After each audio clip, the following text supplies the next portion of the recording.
It was a typical Tuesday afternoon when Sarah decided to run some errands. The sun was shining brightly, and the air was warm, a perfect day to drive through her neighborhood. As she navigated the familiar streets, she felt a sense of ease, enjoying the music playing softly on the radio. Little did she know that her day was about to take a drastic turn. As she approached a stop sign, Sarah noticed a police car parked at the corner.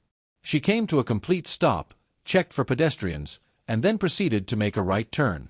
Almost immediately, she saw the flashing lights in her rear-view mirror. Her heart sank. She had always been aware of the statistics surrounding traffic stops and racial profiling, but she never thought it would happen to her. Pulling over to the side of the road, Sarah took a deep breath, trying to calm her racing heart. She had always been a law-abiding citizen, and the thought of being pulled over made her anxious. As the officer approached her car, she noticed he was a white man, his expression serious and focused. He tapped on her window, and Sarah rolled it down, forcing a smile despite her nerves. "Good afternoon, ma'am. Do you know why I pulled you over?" he asked, his tone authoritative. "I'm not sure, officer." "Was it the stop sign?" Sarah replied, trying to keep her voice steady. The officer nodded, but instead of simply issuing a warning, he leaned closer to her window, his eyes narrowing. "I need to see your license and registration," he said, his demeanor shifting slightly. Sarah complied, reaching for her purse and retrieving her documents. As she handed them over, she felt a sense of unease wash over her. There was something about the officer's gaze that made her feel like she was being scrutinized more than necessary. After a moment of silence, the officer stepped back, glancing at her documents before returning to his patrol car. Sarah watched him through her rearview mirror, her mind racing. She couldn't shake the feeling that something was off. Why was he taking so long? Was it just a routine check, or was there something more at play? As she waited, Sarah's thoughts drifted to the stories she had heard about racial profiling. She had seen the news reports, read the articles, and listened to friends share their experiences.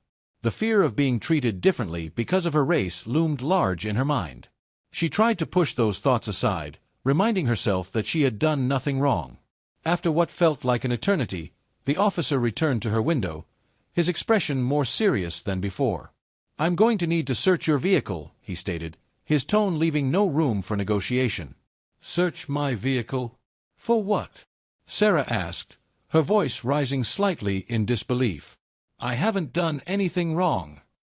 The officer's response was curt. "I have reason to believe you may be involved in drug trafficking. Step out of the car, please." Sarah's heart raced as she processed his words. Drug trafficking? The accusation felt absurd, and she couldn't understand how he could jump to such a conclusion based solely on her race. "I'm not involved in anything illegal. You can check my record. I've never been in trouble with the law," she protested, her voice trembling with a mix of fear and anger. But the officer was unmoved. He gestured for her to exit the vehicle, and as she complied, she felt a wave of humiliation wash over her. She had always prided herself on being a responsible driver, and now she was being treated like a criminal. The officer began to search her car, rifling through her belongings without any regard for her privacy. As he searched, Sarah felt a mix of emotions: anger, confusion, and a deep sense of injustice. She watched helplessly as he turned her personal items upside down, looking for something that simply wasn't there. "This is ridiculous," she muttered under her breath, but the officer ignored her. After several tense minutes, the officer stepped back, his expression unchanged. "I didn't find anything," he said, but instead of apologizing or letting her go, he escalated the situation further. "But I'm still placing you under arrest for suspicion of drug trafficking." Sarah's heart dropped. "What? You can't be serious," she exclaimed, her voice rising in disbelief. "You have no evidence. This is a mistake." But the officer was resolute, handcuffing her and leading her to the patrol car. As she was placed in the back seat, Sarah felt a wave of despair wash over her. She had never imagined that a simple traffic stop could escalate into such a nightmare. The reality of her situation began to sink in, and she realized that this was not just about her. It was a reflection of a larger issue: systemic racism and the pervasive nature of racial profiling. Sitting in the back of the patrol car, Sarah felt a whirlwind of emotions. The cold metal of the handcuffs dug into her wrists, a stark reminder of her current predicament. She could hardly believe what was happening. How had a routine traffic stop turned into an arrest? The officer's accusations echoed in her mind, and she struggled to comprehend the gravity of the situation. As the patrol car pulled away from the curb, Sarah's thoughts raced. She thought of her family, her friends, and her job. What would they think? How would they react? She had always been a model citizen, someone who followed the rules and respected the law. The idea of being labeled a criminal felt surreal and deeply unjust. The officer driving the car remained silent, his focus on the road ahead. Sarah wanted to scream, to demand an explanation, but she knew that would only escalate the situation further. Instead, she took a deep breath, trying to calm herself. She needed to think clearly. She had to find a way to prove her innocence. As they arrived at the police station, Sarah was led inside, still in handcuffs. The fluorescent lights buzzed overhead, casting a harsh glare on the stark white walls. She was taken to a small holding area, where she was instructed to sit on a bench. The officer who had arrested her filled out paperwork, occasionally glancing in her direction. "Do you have anything to say for yourself?" he asked, his tone dripping with condescension.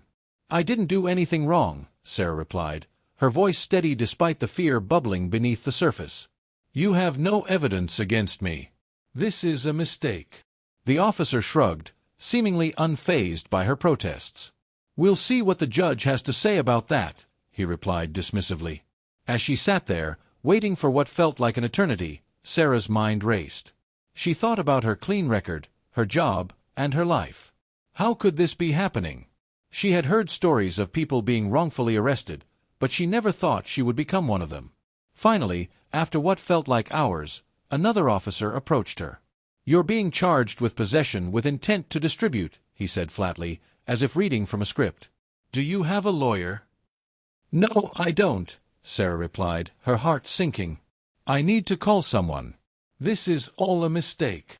The officer nodded, but his expression remained impassive. "You'll have the opportunity to make a phone call once you're processed. For now, just sit tight." As he walked away, Sarah felt a wave of despair wash over her. She was trapped in a system that seemed determined to label her as a criminal based solely on her race. The injustice of it all was suffocating. She thought of her friends and family, who would be shocked and confused by the news of her arrest.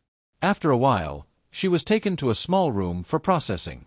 The officer who had arrested her began to ask a series of questions, but Sarah struggled to focus. She felt like she was in a surreal nightmare, where nothing made sense. "Do you have any prior arrests?" he asked, looking at her with a mixture of curiosity and skepticism. "No, I don't," she insisted, her voice rising. "I've never been in trouble with the law. This is my first time being arrested." The officer raised an eyebrow, clearly unconvinced. "We'll see about that," he muttered, continuing to fill out the paperwork. As the minutes dragged on, Sarah's frustration grew. She wanted to scream, to demand that someone listen to her, but she knew that would only make things worse. Instead, she took a deep breath and tried to remain calm. She needed to think strategically. Finally, after what felt like an eternity, she was allowed to make a phone call. She dialed her best friend, Lisa, who answered on the second ring. "Sarah, what's going on? You sound upset," Lisa said, her voice filled with concern. "I've been arrested," Sarah said, her voice trembling. "I need you to help me. I didn't do anything wrong, but they're accusing me of drug trafficking." "What? How did this happen?" Lisa exclaimed, her shock palpable. "I was pulled over for a minor traffic violation, and then they just escalated everything. I need you to come down here and help me figure this out," Sarah pleaded, her heart racing. "I'm on my way," Lisa replied, her voice steady. "Just hang in there. I'll get you out of this." As Sarah hung up the phone, a glimmer of hope flickered within her. She knew that with Lisa's support, she could fight back against the injustice she was facing. But deep down, she also understood that this was about more than just. As Sarah sat in the holding area, waiting for Lisa to arrive, she felt a mix of anxiety and determination. The reality of her situation weighed heavily on her, but she knew she couldn't let despair take over. She had to fight for her innocence, not just for herself, but for everyone who had ever been wrongfully accused. When Lisa finally arrived, her expression was a mix of concern and resolve. "Sarah! What happened?" she exclaimed, rushing to her friend's side. "I don't know how it escalated like this," Sarah replied, her voice shaky. "I was pulled over for a minor traffic violation, and then the officer accused me of drug trafficking. He searched my car without any reason, and now I'm here." Lisa's eyes widened in disbelief. "This is insane. We need to get you a lawyer. You shouldn't be in here for something so ridiculous." "I know," Sarah said, her frustration bubbling to the surface. "But they're treating me like a criminal. I've never been in trouble before. I don't even know what to do next." Lisa took a deep breath, her expression shifting to one of determination. "We'll figure this out together. First, let's get you a lawyer who can help you navigate this mess. I'll start making calls right now." As Lisa began to make arrangements, Sarah felt a sense of relief wash over her. Having her friend by her side made the situation feel a little less daunting. They discussed the next steps, and Lisa promised to gather evidence of Sarah's clean record, including character references from friends and colleagues. After what felt like an eternity, Sarah was finally processed and released on bail. The officer who had arrested her had been dismissive, but now she was free, at least temporarily. As she stepped out of the police station, the cool evening air hit her face, and she took a deep breath, grateful to be outside but acutely aware of the weight of the situation. "Let's go get some coffee and talk about what we need to do next," Lisa suggested, leading Sarah to her car. As they drove to a nearby cafe, Sarah felt a mix of emotions: relief, anger, and a lingering sense of injustice. She couldn't shake the feeling that this experience was about more than just her.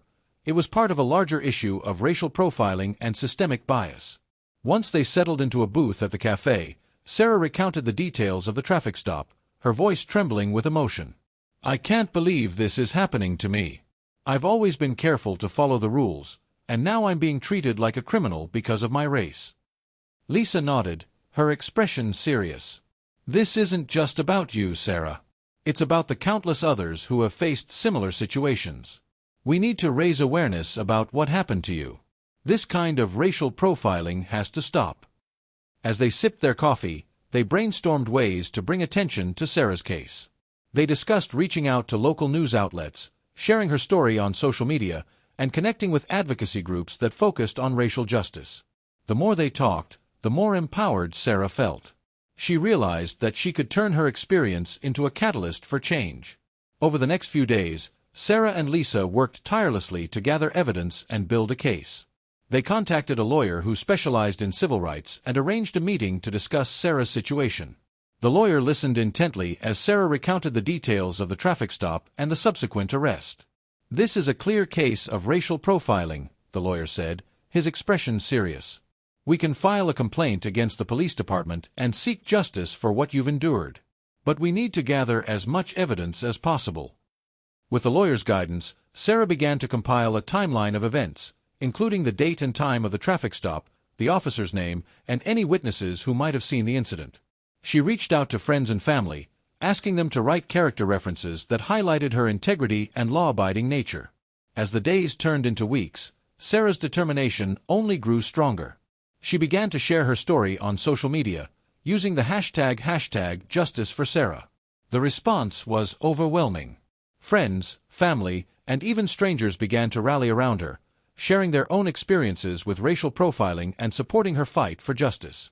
The local news picked up her story, and soon Sarah found herself in the spotlight. Interviews and articles highlighted her case, drawing attention to the broader issue of racial profiling in traffic stops. Sarah felt a mix of vulnerability and empowerment as she shared her story with the world. She knew that by speaking out, she was not only fighting for her own justice but also for others who had faced similar injustices. But as the media attention grew, so did the scrutiny. The police department issued a statement defending their actions, claiming that the officer had acted within protocol. As the police department defended their actions, Sarah felt a wave of frustration wash over her. Their statement downplayed her experience, framing the officer's actions as justified and necessary. It was a classic case of the system protecting itself, and Sarah knew she had to push back harder. The media coverage had brought her story to the forefront, but it also attracted criticism and backlash from those who believed the police were justified in their actions. Online comments flooded in, some supportive but many dismissive. "She must have done something wrong," one commenter wrote. If she wasn't guilty, she wouldn't have been arrested. Sarah felt her heart sink as she read the vitriol. It was disheartening to see how quickly people were willing to judge her based solely on her race and the circumstances of her arrest.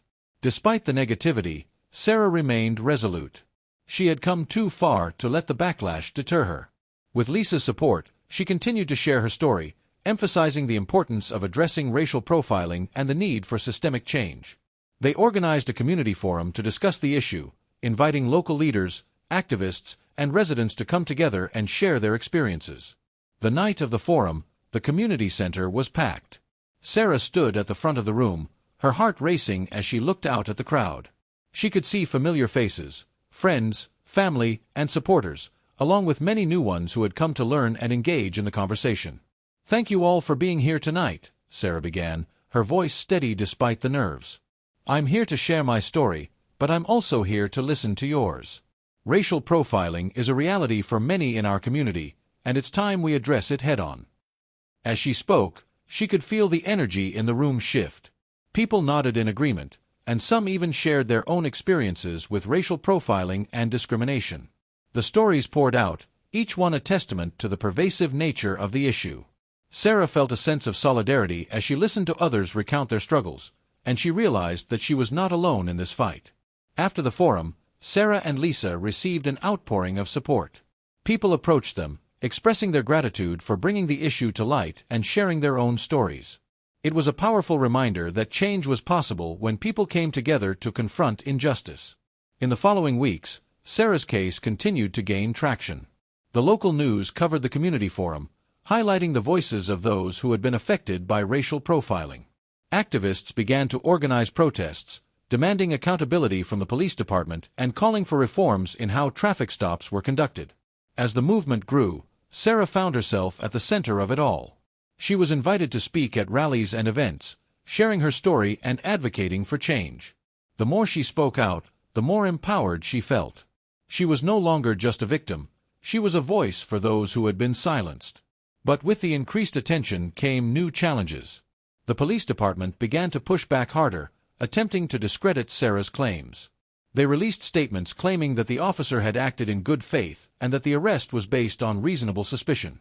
Sarah felt a mix of anger and determination as she read their statements. They were trying to rewrite the narrative, but she refused to let them. With her lawyer's guidance, Sarah filed a formal complaint against the police department, detailing the events of her arrest and the subsequent treatment she had received. The complaint sparked an internal investigation, and Sarah knew that this was just the beginning of a long battle. As the investigation unfolded, Sarah continued to advocate for change. She collaborated with local organizations to push for policy reforms that would address racial profiling in traffic stops. They worked to create training programs for police officers, emphasizing the importance of understanding implicit bias and the impact of their actions on communities of color. Through it all, Sarah remained focused on her goal, to ensure that no one else would have to endure what she had experienced. She knew that the fight for justice was far from over, but she was ready to face whatever challenges lay ahead. With the support of her community, she felt empowered to challenge the status quo and demand accountability. As the investigation into her case continued, Sarah found herself reflecting on the journey she had taken. What had started as a simple traffic stop had turned into a movement for change, and she was determined to see it through. The road ahead would be long and fraught with obstacles, but she was ready to fight for justice, not just for herself, but for everyone who had been affected by racial profiling and discrimination. With each passing day, Sarah felt a renewed sense of purpose. She was no longer just a victim of circumstance, she was a catalyst for change, and she would not rest until justice was served.